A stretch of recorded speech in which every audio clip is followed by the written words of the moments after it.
She lifted her champagne glass, and every diamond on her wrist caught the chandelier light at once. Deliberate as a stage performer making sure the back row could see.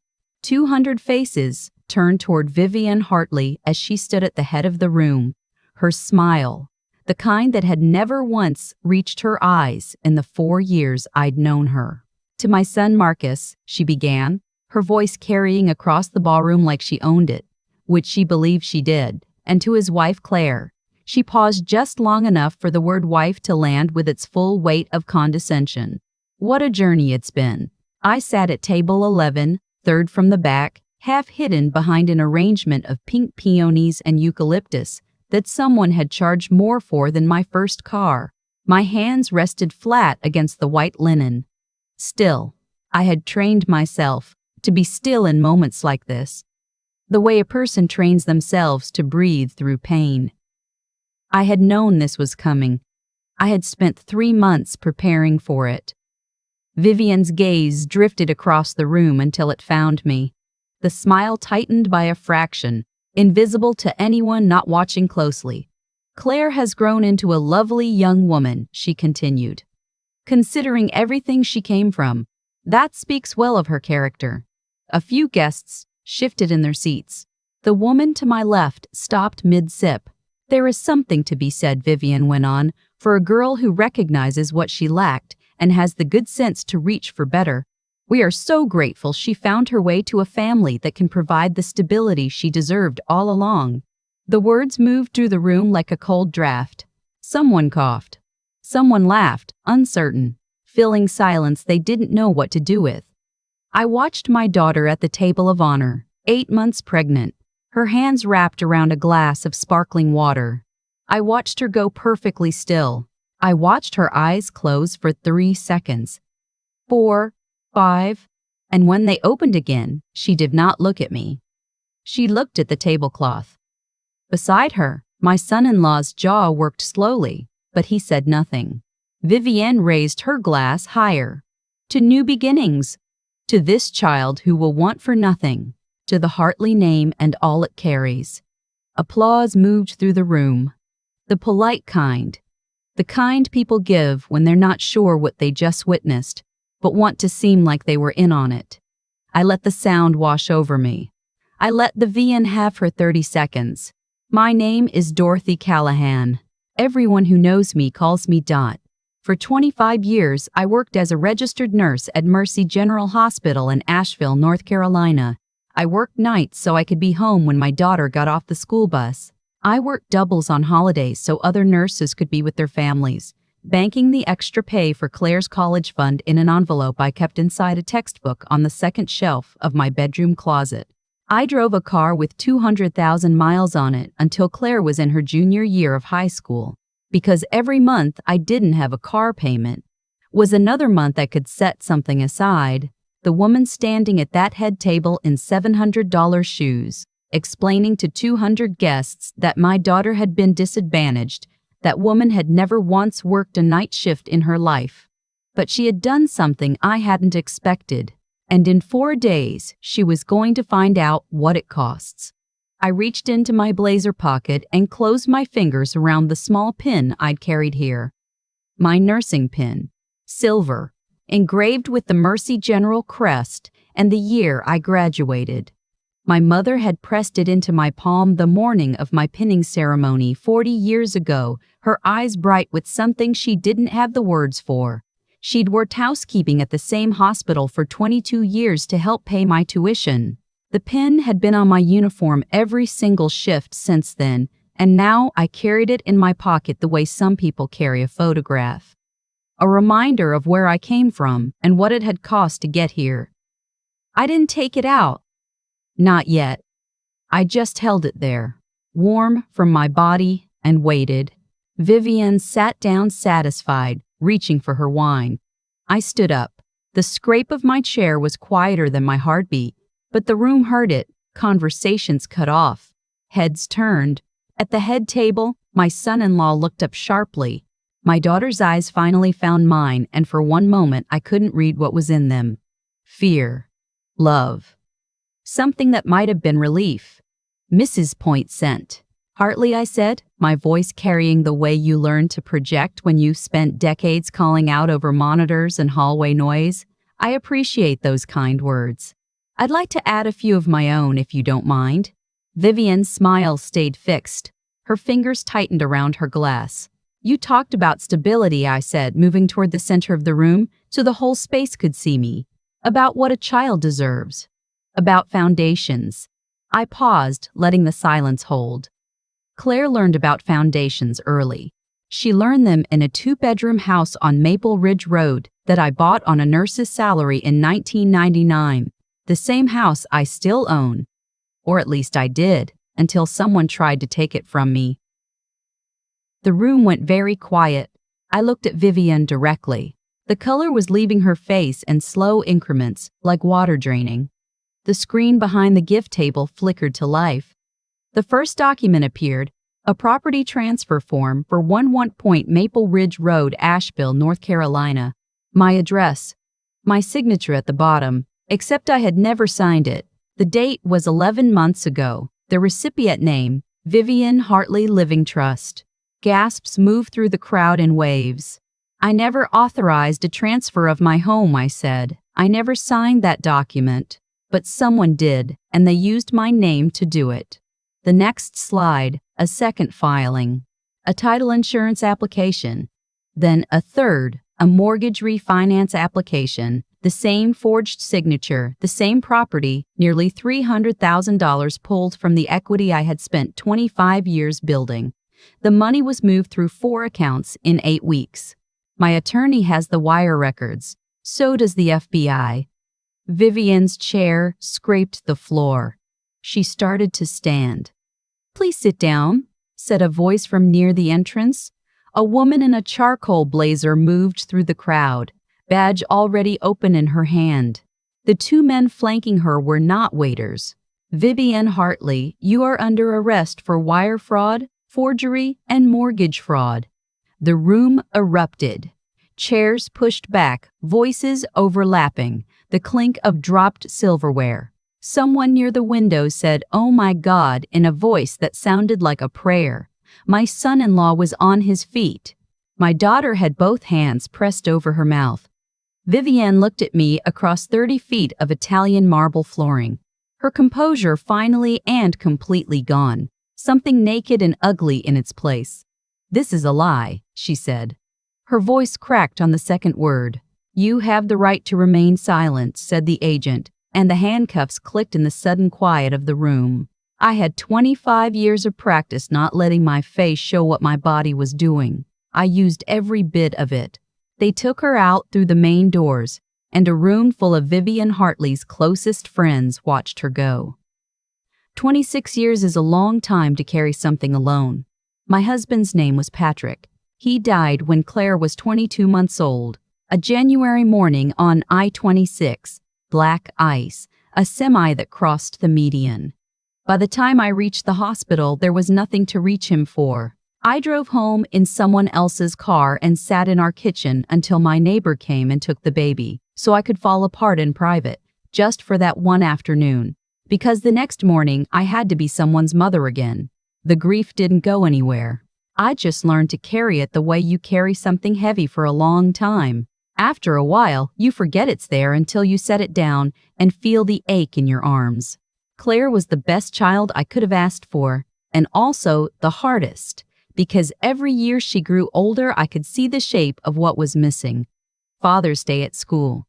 The spring recital where every other father stood at the back of the auditorium with a camera.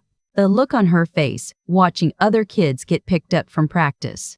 She never complained. She was better at swallowing hard things than I was. We found our rhythm. Saturday mornings, she would come with me to volunteer at the free clinic on Patton Avenue, handing out pamphlets in the waiting room, learning early that the world had more need in it than most people wanted to see. She grew up knowing how to do hard things, knowing that love didn't mean money, that care meant showing up, that a house didn't have to be large to be a home. She was 31 when she met my son-in-law at a mutual friend's birthday party in Charlotte. She called me the next morning, her voice pitched high with something she was trying to keep contained. "Mom," she said, I think something might actually be happening."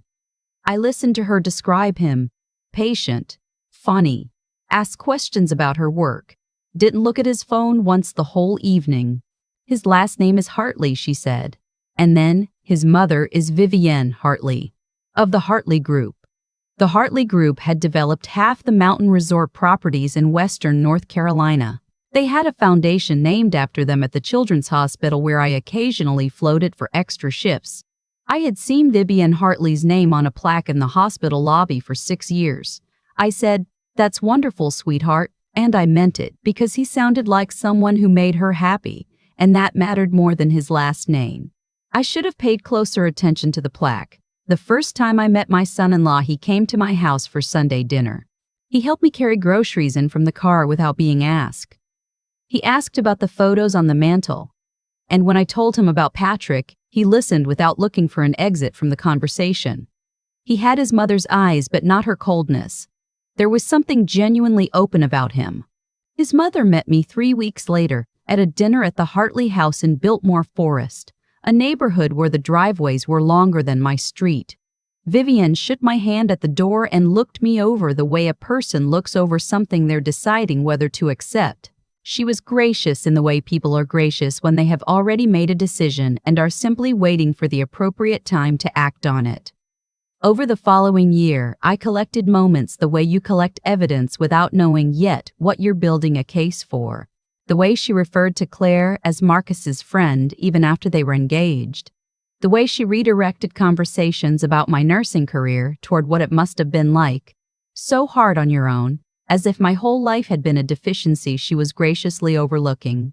The way she watched me at family dinners with that particular measurement in her eyes. When Claire and my son-in-law announced the pregnancy, Vivienne hosted a party for 40 of her friends that same week. Claire told me about it afterward. She mentioned it lightly, managing her tone. My daughter had learned to manage her tone around her mother-in-law. I noticed that. What I didn't know then was what had been happening behind the conversations I could see. I found out about the property transfer by accident, the way most important things surface. A letter from a title company arrived at my house in October, a routine notice about a recording update on my address. I called the number on the letterhead, expecting a clerical error. The woman who answered pulled up the file and read me the transfer date, the receiving party, the notarized signature. I asked her to read the signature again. "Dorothy Ann Callahan," she said. I had not signed anything. I had not signed anything. I had not spoken to anyone from any title company. I had not agreed to any transfer of any kind. I sat down on my kitchen floor, which is something I had not done since the night the hospital called about Patrick, and I stayed there until I could think clearly enough to call my attorney. What followed were 3 months of the most methodical work of my life, and I had spent 25 years in medicine, which teaches you to be methodical. My attorney subpoenaed records. A forensic document examiner confirmed the forgery. A financial investigator traced the wire transfers. The picture that assembled itself was systematic and thorough. Vivienne had been moving against my property for almost a year, using a shell company layered through 2 LLCs, exploiting the fact that I was a single woman with no co-owner on the deed, no spouse whose name would trigger additional verification. She had pulled $290,000 from my equity before the process stalled on the technicality in the county recorder's office. My attorney made contact with the FBI Financial Crimes Unit in November. By December, we had a federal case. By the day of the baby shower, Vivienne Hartley had 4 days of freedom remaining and didn't know it. I had one problem: my daughter. For 2 months, Claire had been behaving in a way I recognized but couldn't immediately name. She returned my calls an hour later than usual. She agreed with things she would normally have pushed back on. She avoided certain subjects with a precision that told me the avoidance was intentional. I know my daughter. I helped build her. I could feel the shape of what she was carrying even when she wouldn't let me see it. I asked her directly, the week before the shower. We were having lunch at a place we liked in downtown Asheville, and I put my fork down and looked at her and said, Claire Marie, something is wrong. Tell me what it is. She looked at her water glass for a long time. Then she said, Mom, I need you to trust me for a little while longer. I'm handling something. I just need a little more time. I want to tell you I accepted that gracefully. I did not. I drove home with my hands too tight on the steering wheel, feeling something I hadn't felt since Claire was a teenager and first learned to shut a door between us. The particular loneliness of being kept out by someone you love. What I didn't know was what my son-in-law had already told her, and what his mother had already told her first. The baby shower was held at the Hartley Group's event space in Biltmore Village. 200 guests. Catered, florals in Claire's colors. A photographer who had been flown in from somewhere. Vivian had organized all of it. Claire had thanked her and let her, because Claire had learned to pick her battles, and because Vivian had told her, 6 weeks before the event, exactly what would happen if Claire did not cooperate. My son-in-law told me this part later, in the car outside the building while the federal agents were still inside. His voice flat and careful the way men sound when they are holding themselves together through sheer will. His mother had called Claire to a private lunch 2 months earlier. She had brought a folder. Inside the folder were documents showing irregular financial transactions through the small architecture consulting business Claire and my son-in-law had built together over 3 years. Transactions Claire had not made, had not known about, but that carried her name on the accounts. Vivienne had spent 6 months quietly building a false paper trail that pointed to my daughter. She told Claire that if I moved forward with any legal action, if I involved the authorities, if I said a single public word about the property fraud, Vivienne would report those documents to the IRS and the state licensing board.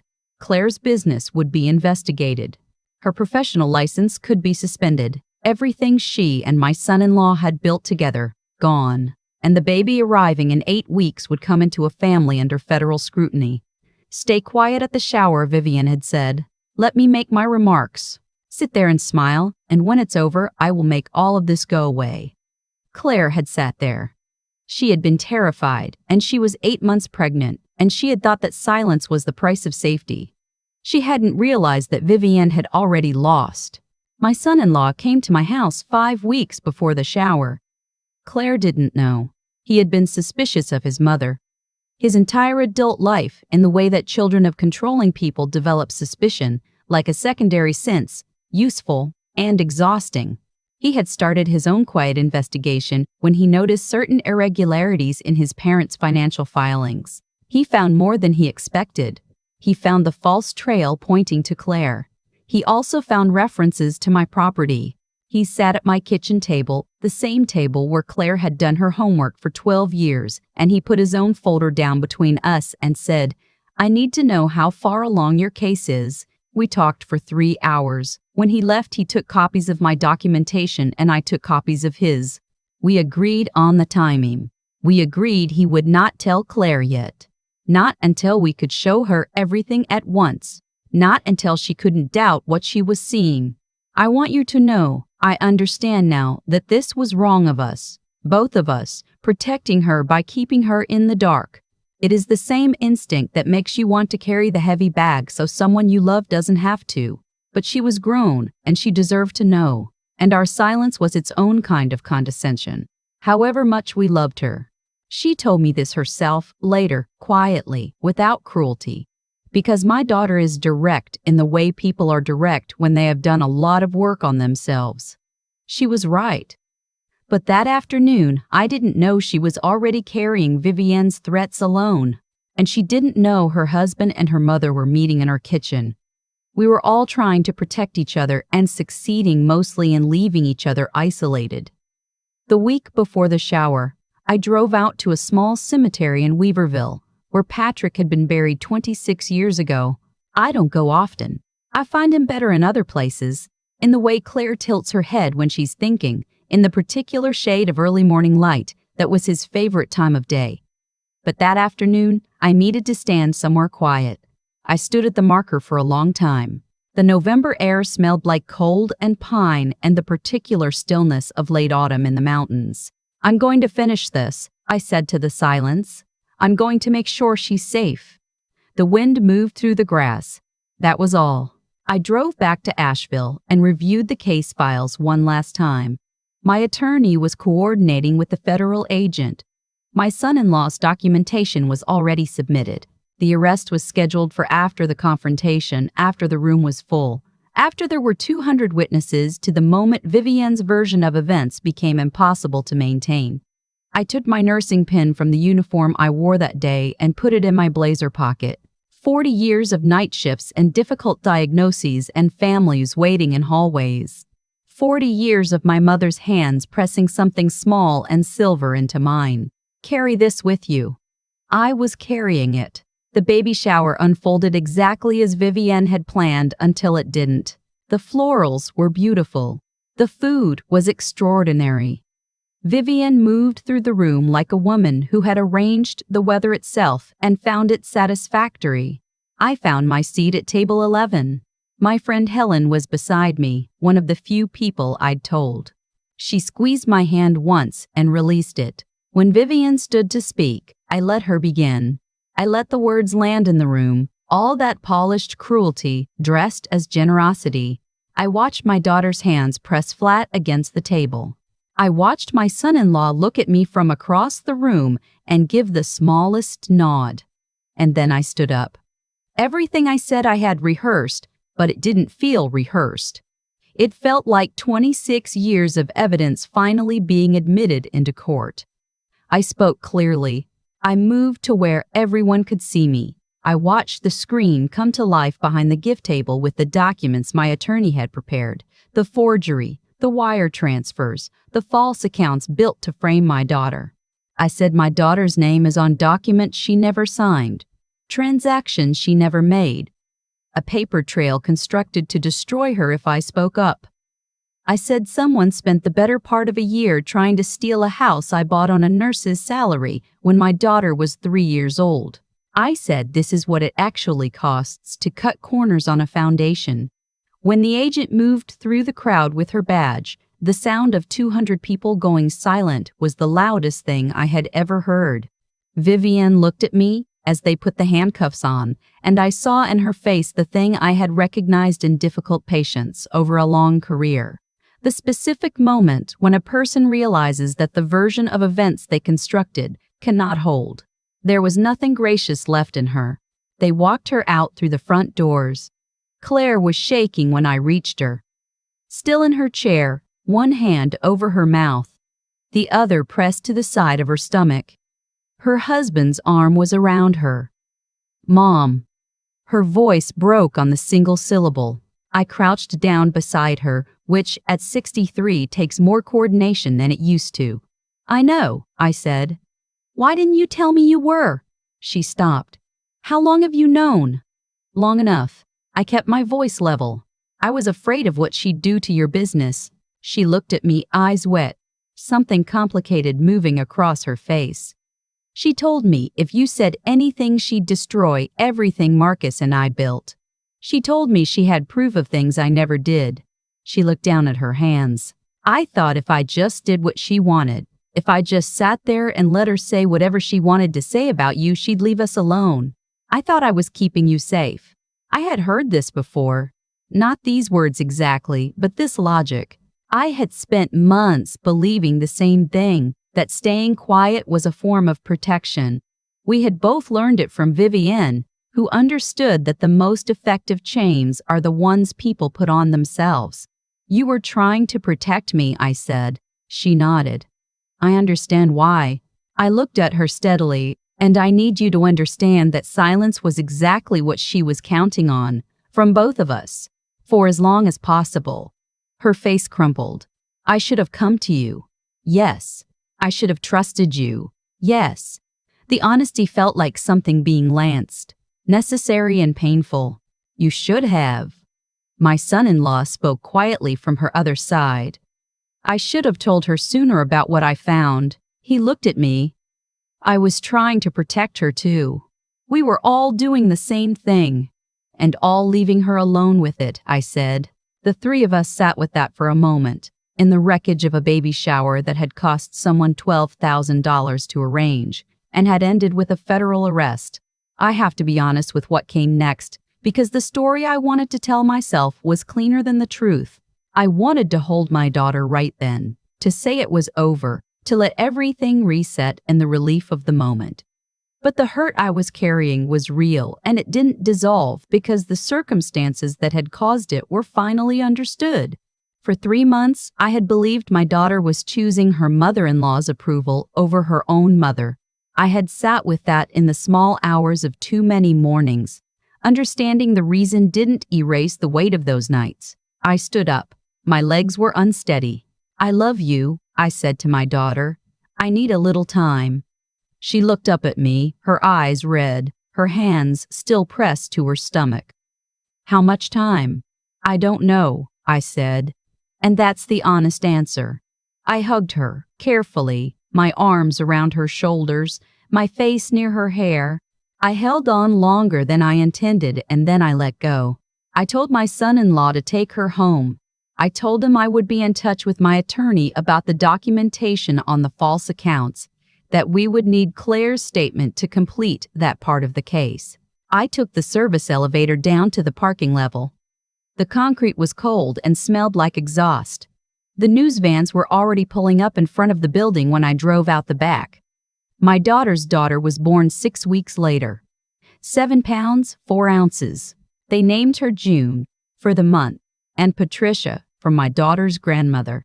And they called me from the hospital room at 2 in the morning because the baby had arrived ahead of schedule. I drove to the hospital in the dark, the same roads I had driven for 25 years on night shifts, and I sat in a chair beside my daughter's bed while she slept, and I held my granddaughter for the first time. She had Claire's nose and something around the eyes that I was not yet ready to name because it undid me.